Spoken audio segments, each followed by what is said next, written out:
It was a cold Sunday morning in November when Emily Harper vanished. She was driving from Dallas, Texas, to a small town in Arkansas for her mother's funeral. She never made it. Her last phone call was made at 9:14 a.m. to her sister Melissa. Emily had pulled over at a gas station near the state border. She told Melissa she was getting coffee and would be back on the road in 10 minutes. Her voice was calm. Nothing seemed wrong. But after that call, Emily disappeared. The car was found 2 days later.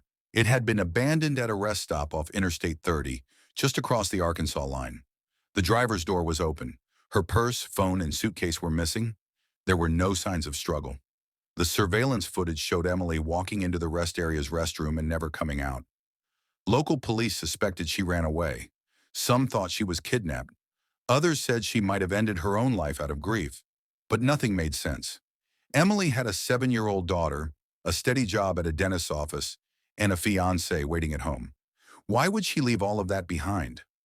9 months later, in a quiet town in Ohio, a woman named Claire Adams was pulled over during a traffic stop. She had no ID, only a forged driver's license. She looked nervous, confused even. The officer thought she was just another small-time runaway. But when he ran her fingerprints through the system, the match was immediate. Claire Adams was Emily Harper. She had been living under a new name, working at a local diner, and renting a room from an elderly widow. She told the police she couldn't remember who she was or how she got there. But the seasoned investigator brought into the case, Detective Sam Rourke, didn't believe her. He had solved over 30 disappearances in his career. Something about Emily's story didn't sit right with him. Amnesia? That was rare. And how did she get a new ID, a job, and an apartment if she didn't know who she was? Detective Rourke reopened the case, determined to find out what really happened that morning. He believed Emily didn't vanish by accident. Someone helped her, or forced her. The case began to twist and turn. Rourke would soon discover that beneath the surface of a grieving daughter's disappearance was a secret that had been buried long before the funeral. One that involved betrayal, fear, and a carefully planned escape, and someone who didn't want Emily found alive. But now she was, and someone else, someone Emily left behind, was dead. The rest stop where Emily Harper vanished sat off a lonely stretch of Interstate 30, just outside Hope, Arkansas. It had 2 vending machines, 3 picnic tables, and 1 old security camera bolted to a rusted pole. That camera became the focus of the early investigation. Detective Sam Rourke reviewed the grainy footage for the 100th time. It was taken from a distance, in black and white. At 9:26 a.m., Emily's white sedan pulled into the lot. She parked near the entrance. She stepped out wearing a black sweater and jeans. Her blonde hair was tied in a messy bun. She walked slowly, head down. In her hand, she carried a large black purse. Emily entered the restroom building, and that was the last visual record of her. She never came back out on the footage. The restroom had 2 exits, front and back. The back camera hadn't been working that day. Rourke tapped his pen against the table as he reviewed the incident report again. The officer who first responded to the scene, Deputy Carla Hayes, had noted the following in her initial log. James Tully, the janitor, told police he had seen a woman matching Emily's description around 9:30 a.m. She smiled at him, said good morning, and went into the restroom. He left to empty the bins on the far side of the property. When he returned 10 minutes later, her car was still there, but she was gone. Detective Rourke tracked down Tully, now retired and living in Little Rock. The old man sat on his porch drinking lemonade and said the same thing he'd said 9 months ago. She was just gone, he repeated. 1 second she's walking in, and then nothing. Rourke asked about strangers that morning. Any other cars, any odd behavior. Tully scratched his head and said there was a black pickup truck parked at the far end of the lot, facing the woods. I thought it was weird, Tully said. Didn't see no one come out of it, and it was gone before the cops showed. Rourke made a note. He returned to the rest stop and inspected the area behind the building himself. The back exit led to a wooded trail, not marked for public use. Local teenagers used it as a shortcut to sneak smokes or skip school. There were no security cameras, no footprints, no tire tracks. But something about the overgrown path made Rourke stop and think. If Emily left through that door, either willingly or by force, someone had to be waiting. She didn't just walk into the trees and disappear. She went somewhere. Someone took her. And if she left on her own, she had help.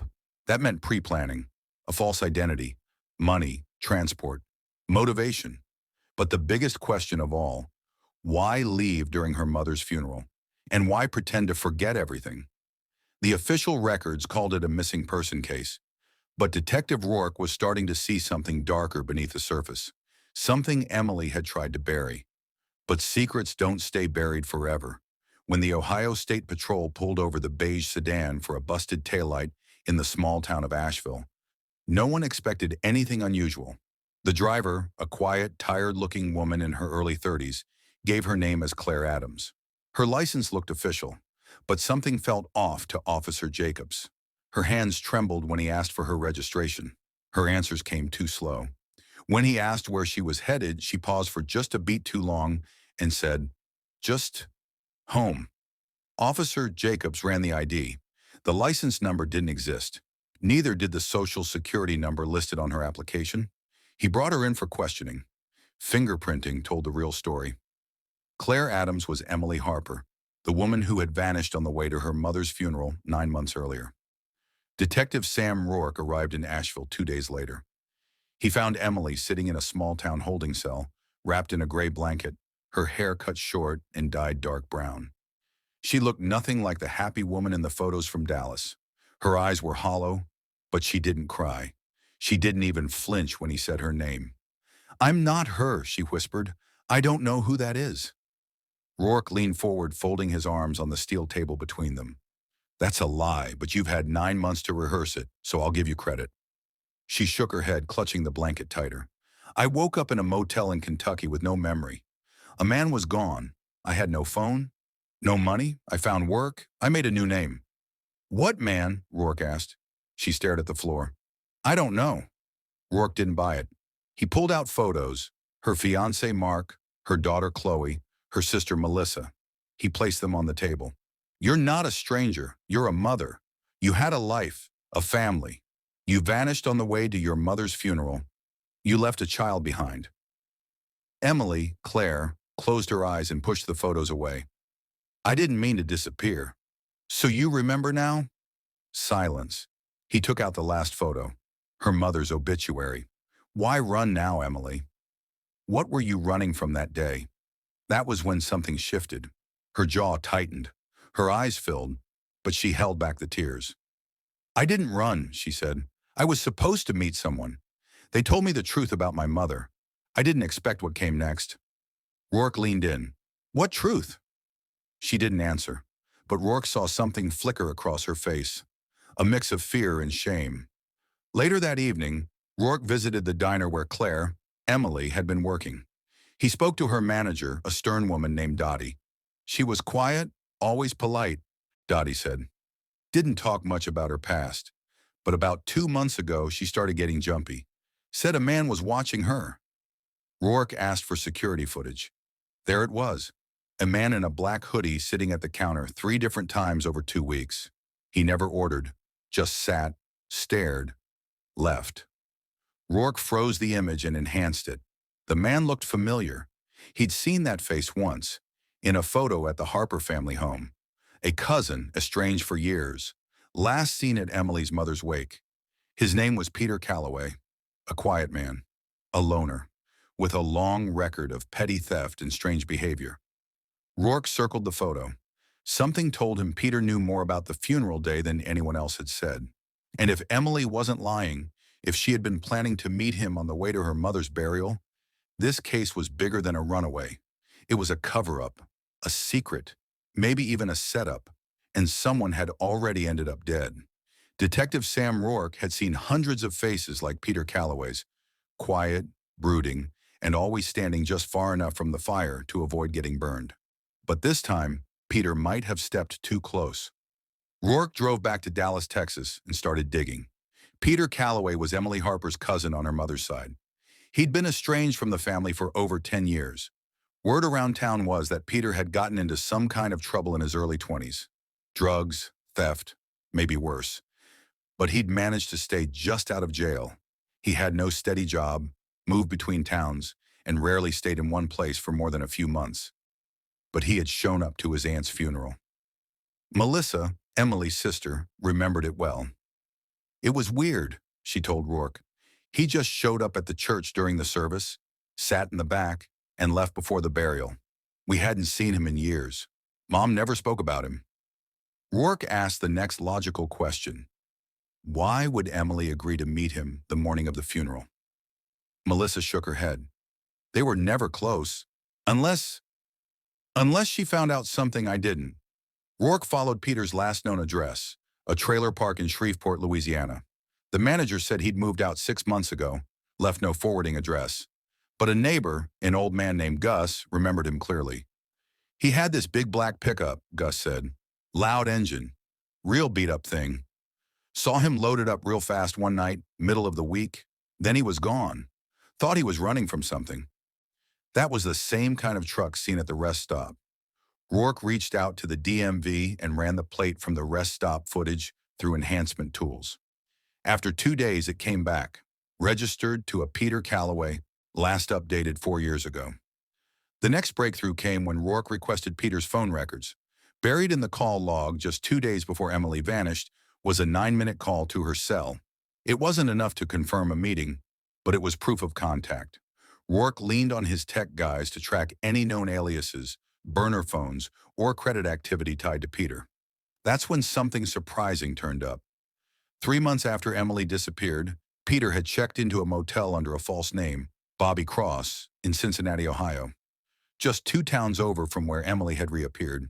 He stayed 3 nights. Security footage showed him alone. He used cash. Rourke pulled the video and compared it to the man in the diner footage.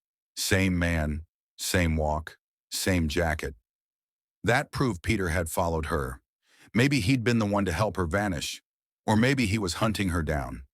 Either way, this wasn't coincidence anymore. One piece of the puzzle was still missing. Motive. Back in Dallas, Rourke requested a copy of the mother's will. It had been closed quickly, too quickly. Nothing unusual on the surface, until Rourke noticed a strange clause buried near the end. To my daughter Emily Harper, I leave the contents of the safety deposit box located at Westlake Savings Bank.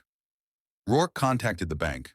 The box had been accessed once, on the day after Emily disappeared. The person who signed in? Peter Calloway.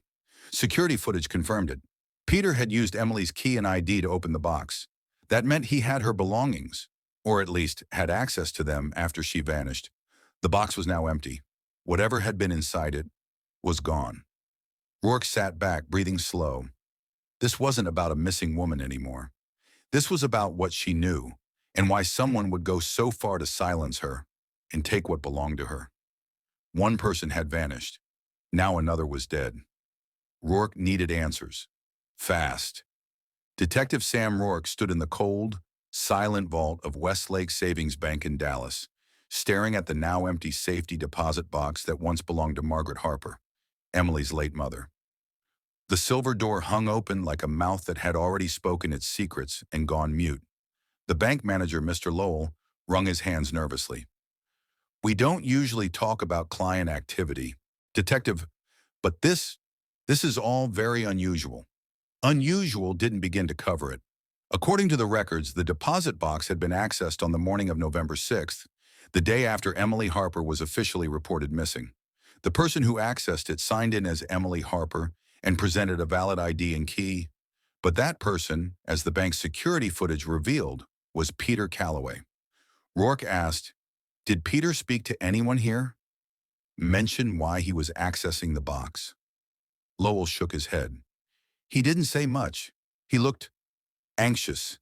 Didn't stay more than 5 minutes. When I asked if everything was okay, he just nodded and left. What was in the box before he came? The manager hesitated, then opened a file from Margaret Harper's estate review. According to our intake inventory, there were 3 items: a sealed envelope labeled "To be opened by Emily only," a set of black and white photographs in a red folder, a USB drive in a small velvet pouch. All 3 were missing now. Rourke stood still for a moment, thinking. That envelope may have contained the truth Margaret had wanted to tell Emily, the truth she never got the chance to hear. The photographs and USB drive likely held proof. Evidence, secrets, and Peter had taken them. Back at his Dallas office, Rourke made a call to the coroner's office and asked for a review of Margaret Harper's death. She'd passed from complications related to advanced pneumonia, but Emily's sister, Melissa, had once said their mother had seemed fine a week before her passing. Rourke dug deeper. The toxicology report had been minimal. No autopsy had been performed. Margaret had died at home, under hospice care. But her doctor's records showed no signs of pneumonia in her previous 3 visits. So what had really killed her? He reopened the case file and began looking at everything from a new angle. What if Margaret had learned something? Something dark, something worth killing for. What if she'd placed that truth in a box and left it for the only person she trusted? And what if Peter had intercepted it? Back in Ohio, Rourke sat across from Emily again. She looked thinner now. The layers of Claire Adams were slowly peeling away. "I know Peter accessed the safety deposit box," he said. "What was in it?" She hesitated. "You saw the photos?" "Number." "He emptied it before I got there." Emily closed her eyes. "There were photos of me as a baby, but there was also a man in the photos I didn't recognize. He was holding me, smiling. My mother had written on the back, 'Your real father.'" Rourke leaned in. "Your real father?" Emily nodded slowly. "She told me before she died that the man who raised me wasn't my biological dad. She never said who was, but she left me that box and told me to open it the morning of the funeral. She said I'd understand everything." "And Peter? Why was he involved?" Her eyes darkened. "He knew. Somehow he knew. He told me he had information, but only if I met him. Alone." Rourke scribbled everything down. "What happened at the rest stop?" "I met him. He showed me the photos, told me the man in them was dangerous, said my mom had been keeping more than just family secrets. He said I was in danger, that I had to disappear." "Disappear from who?" Emily swallowed hard. "I thought I was running from a lie, but maybe I was running straight into a trap." Rourke leaned back, piecing it together. Peter wasn't just some petty thief. He was a middleman, someone who had his hands on something powerful and dangerous. And now, Peter was dead. Emily had reappeared. And somewhere out there, the real truth, the real reason behind her disappearance, was still waiting to surface. It was a quiet morning when Rourke arrived at the abandoned farmhouse just outside of Dallas. The place was tucked away on a dirt road, far from prying eyes. It hadn't seen life in years. Weeds and ivy clung to the weathered structure, and a faint smell of decay lingered in the air. The sheriff had called him in after the discovery of Peter Calloway's body, dumped in a shallow grave behind the property. The body was found early that morning by a passing trucker who had reported seeing something odd. A fresh mound of dirt, a disturbed patch of earth, and under it, Peter Calloway. Rourke stood in the cool morning air, his mind racing. He had hoped to have answers by now, but the more he uncovered, the more questions seemed to arise. Why had Peter been killed? By who? And more importantly, why had he been buried here? Rourke was led to the scene by Sheriff Thompson, a no-nonsense lawman with years of experience. "Found him tied up like a pig," Thompson muttered as they approached the grave. "He didn't stand a chance." Peter's body had been buried hastily, barely 6 inches deep. His arms were bound tightly behind him, his hands still showing signs of struggle. The first thing Rourke noticed was the lack of blood. The body hadn't been dumped here after a struggle. Peter had been killed somewhere else and brought to this location. "Cause of death?" Rourke asked, though he already suspected the answer. "Gunshot, close range, headshot," Thompson replied. "But here's the kicker. There's no sign of the weapon. Whoever did this didn't want anyone to find it." Rourke looked around, noting the absence of footprints other than Peter's. Whoever had killed him had known the area, knew how to move quietly. "Anything else?" Rourke asked, examining the surrounding area carefully. His eyes scanned the ground. The walls of the nearby barn, the old rusted tools scattered around. Thompson nodded, pointing to a patch of dirt next to the grave. "We found something strange. Take a look." Rourke approached and knelt down beside the patch. It was a piece of torn cloth, faded and stained. As he picked it up, he realized it wasn't just any fabric. It was part of a jacket, and it looked familiar. the same worn fabric that Peter had been wearing in the diner footage. But this wasn't just a random piece of clothing.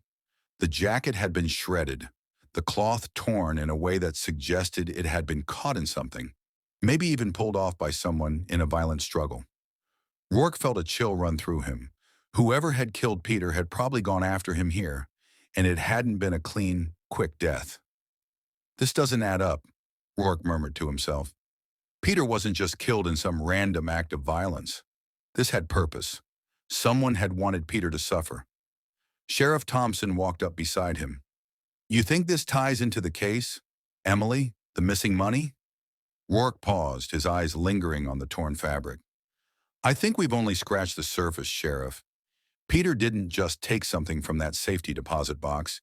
He was trying to get something from Emily. And I'm starting to think that whatever that is, it's worth killing for." The more Rourke thought about it, the more he realized that Peter had been involved in something much bigger than he had let on. This wasn't just a man desperate to hide from the law. It was a man desperate to protect something, something that tied him directly to Emily Harper.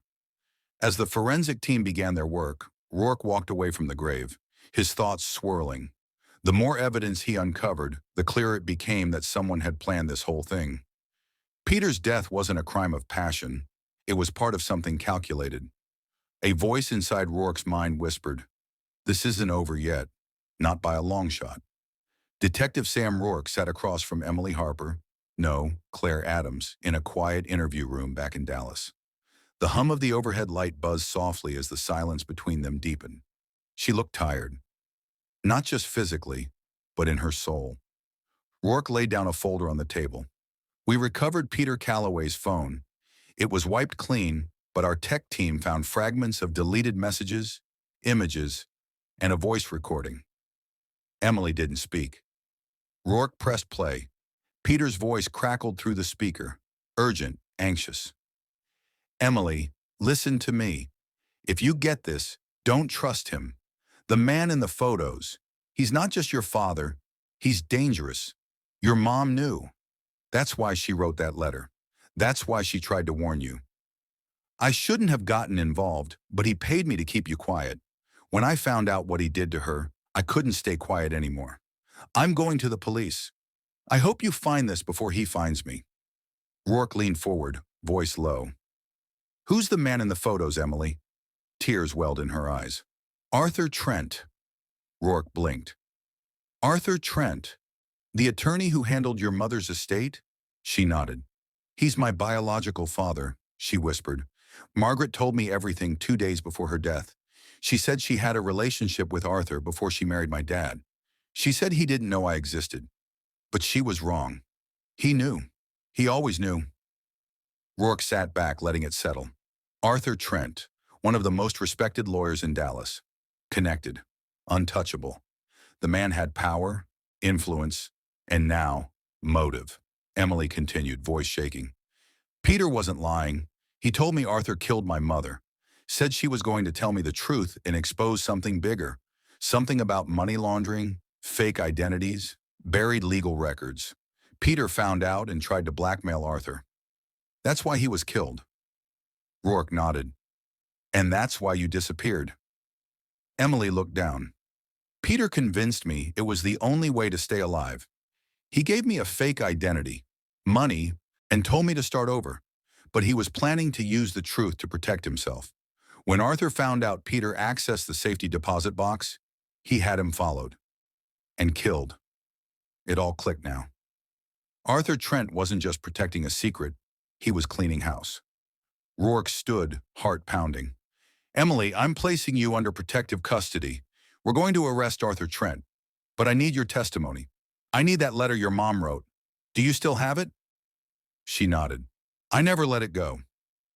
Later that week, the press stood outside the Dallas County Courthouse as Arthur Trent, wearing a dark gray suit, was led away in handcuffs.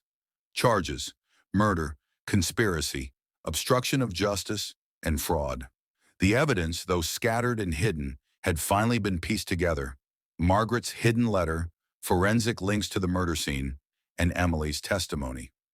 Inside the courthouse, Rourke stood beside Emily, watching the storm unfold. "You okay?" he asked. She gave a small, tired smile. I am now. Emily Harper, reported missing on her way to her mother's funeral, was found alive under the alias Claire Adams. Her disappearance was orchestrated by Peter Calloway, who sought to protect her from Arthur Trent, her biological father and primary suspect in the death of Margaret Harper. Peter accessed a safety deposit box left by Margaret, which contained evidence of Trent's criminal operations and parentage. Trent, upon learning this, murdered Peter and attempted to eliminate Emily. Through recovered voice recordings, financial records, and Emily's testimony, Arthur Trent was arrested and charged. Margaret Harper was poisoned. Autopsy revealed traces of scopolamine. Peter Calloway was executed at a secondary location, then buried. Arthur Trent orchestrated both deaths to conceal his identity and financial crimes. Emily Harper now resides in protective custody pending trial. The case revealed a complex web of family secrets, financial fraud, and cold-blooded murder. Thanks to the diligence of investigators and the courage of the victim, justice prevailed.